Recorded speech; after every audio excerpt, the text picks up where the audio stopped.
Today on the podcast, I'm going to go over 5 supplements that are well researched and provide the most evidence that they actually work. There's a lot of supplements out there, and we all know that.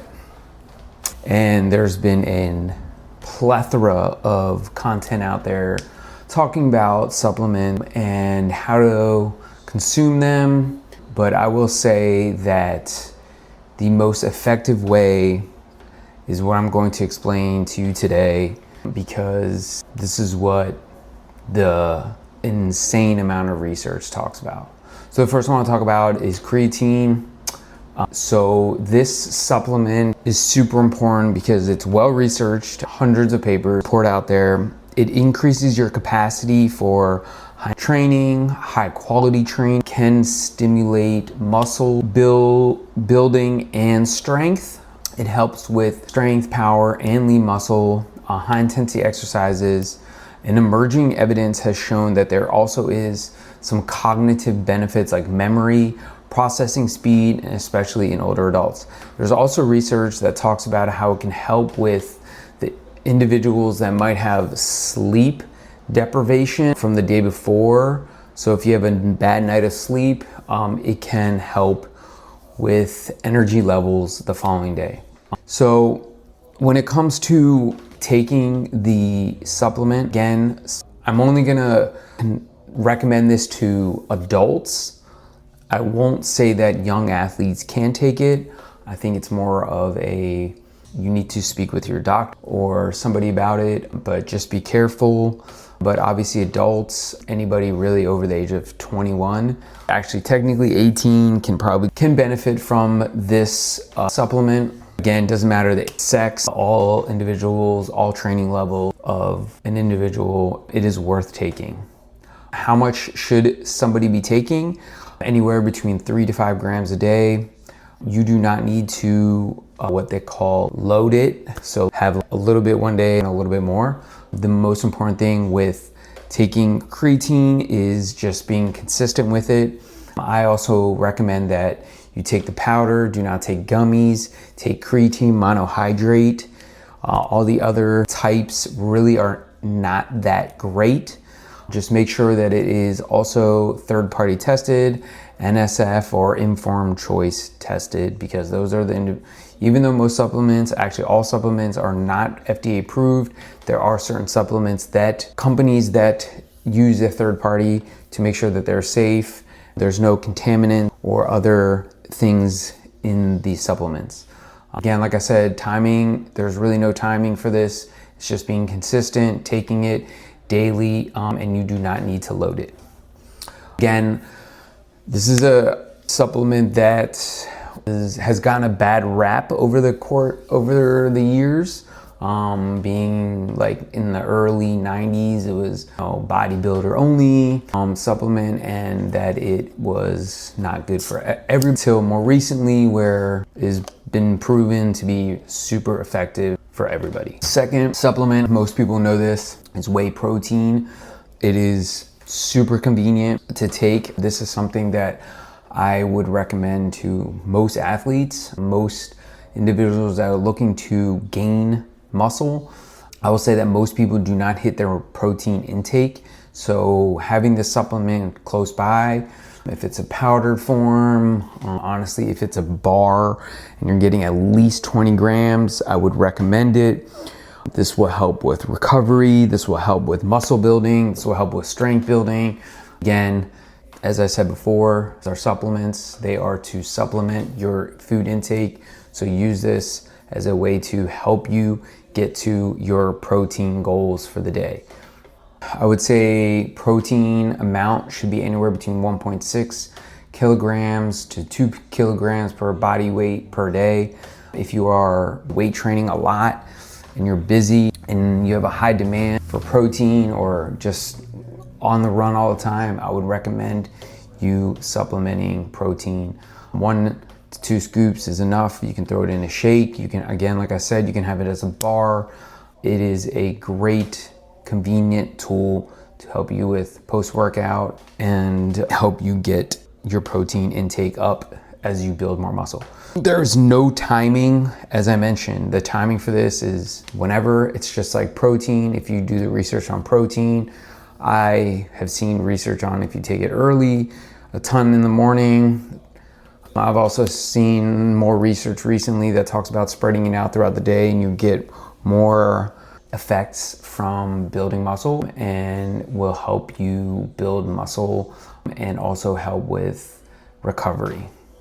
So moving on to vitamin D. This is a common supplement, actually a common vitamin, let's just put it this way, that is very deficient in most people, especially individuals that live in the north that are not getting a lot of sun throughout the year, because the benefits to this is helps with muscle function, helps with bone health, helps with hormone health. So if you are not taking this supplement and you are not sure if you need it or not, my recommendation is getting a vitamin D level test. The range is pretty wide. I've seen papers say that living between 40 and 60 is the best, and you are going to feel your best at those levels. So rather than feeling like you need to take it, I would recommend just taking this test, get a blood test, get blood work, get an understanding of where you are, and then based on that, you can take a certain amount for the levels that you need. Obviously, getting outside is really important because getting sun exposure is great. Again, I'm not telling you to sit in the sun all day. I'm saying getting outside, letting the sun touch your skin is really important. If you're gonna take a vitamin D supplement, take it with a meal with some fat in it because it helps absorb the vitamin D well. Again, the timing isn't a big issue. I always say to take it in the morning because it's a fat soluble, so it could cause potential disruption of sleep. So pick a meal early in the day with some type of fat in it, if there is any, and be consistent on taking it then. The next one is omega-3s. I think this is one of the supplements that most individuals, no matter what, should be taking. Again, this is a supplement that if you're not getting a lot of fish intake, this will help support with anti-inflammation, can help support with endurance, recovery.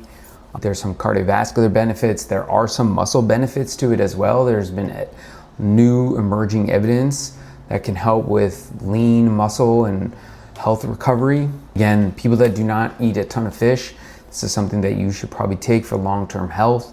This supplement is interesting because there are a ton of different ways of consuming it.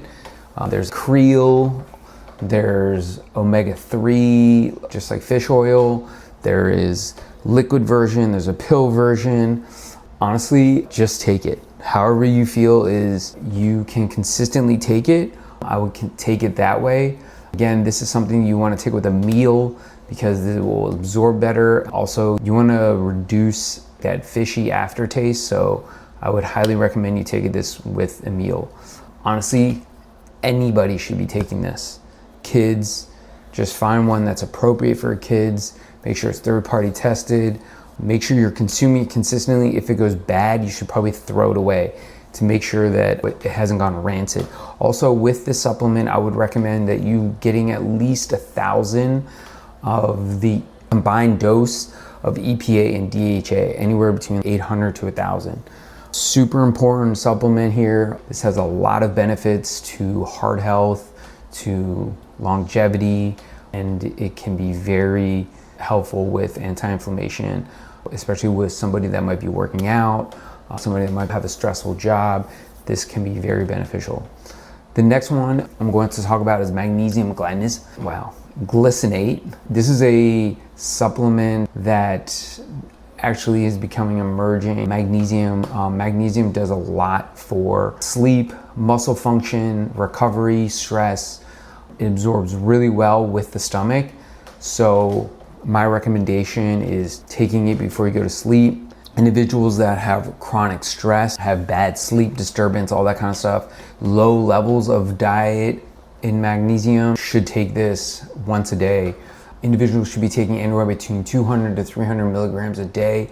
I'm pretty sure the recommended number for women is 300 to 350, and I believe for men it's at least 400. what I would recommend is that you take a little bit over time and increase it over the course of a few weeks, just to get your body to tolerate it and absorb it and feel good. Again, this is actually really beneficial to anybody with sleep issues. It can help with calming the body down, calming the muscles down. It has, I personally take it, and I would say that it has definitely helped with my recovery and getting deeper sleep. This is something that I take quite regularly, and if I don't forget, and I can tell the difference in the following day when I take it and then versus the days that I do not take it. So those are 5 supplements that I would recommend that realistically anybody should be taking. Creatine might be something that you may want to dive a little bit deeper, even though there is research that shows that kids can benefit from this. So hope this helps. If you have questions, comments, concerns, you can comment below, DM me. Hope you guys have a great rest of your day.